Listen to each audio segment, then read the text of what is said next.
വർക്കല പുന്നമൂട് മാർക്കറ്റിൽ ഭക്ഷ്യസുരക്ഷാ വകുപ്പ് ഉദ്യോഗസ്ഥർ പരിശോധന നടത്തി. മാർക്കറ്റിൽ വിൽപ്പനയ്ക്ക് എത്തിച്ചതിൽ 35 കിലോയോളം പഴകിയ മത്സ്യമാണ് ഫുഡ് ആൻഡ് സേഫ്റ്റി ഉദ്യോഗസ്ഥർ നടത്തിയ പരിശോധനയിൽ കണ്ടെത്തിയത്. ചൂര, കൊഴിയാള എന്നീ പഴകിയ മത്സ്യങ്ങളാണ് ഉദ്യോഗസ്ഥർ പിടിച്ചെടുത്ത് നശിപ്പിച്ചത്. മാർക്കറ്റിൽ പഴകിയ മത്സ്യവിൽപ്പന സ്ഥിരമാണെന്നുള്ള പൊതുജനങ്ങളുടെ പരാതിയുടെ അടിസ്ഥാനത്തിലാണ് പരിശോധന നടന്നത്. മാർക്കറ്റിലെത്തുന്ന പഴകിയ മത്സ്യങ്ങളുടെ മുകളിൽ മണൽ നിരത്തി വിൽപ്പന നടത്തുന്നതായും പരാതിയുണ്ടായിരുന്നു.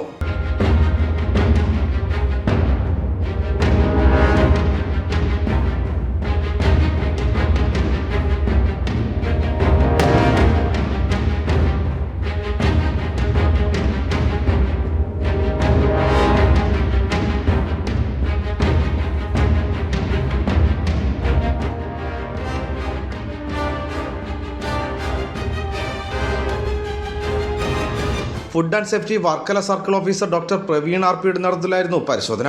മണൽ വിതറി മത്സ്യം വിൽക്കുന്ന പ്രവണത ഇപ്പോഴും കണ്ടുവരുന്നതായി ഡോക്ടർ പ്രവീൺ പറഞ്ഞു. വർക്കല.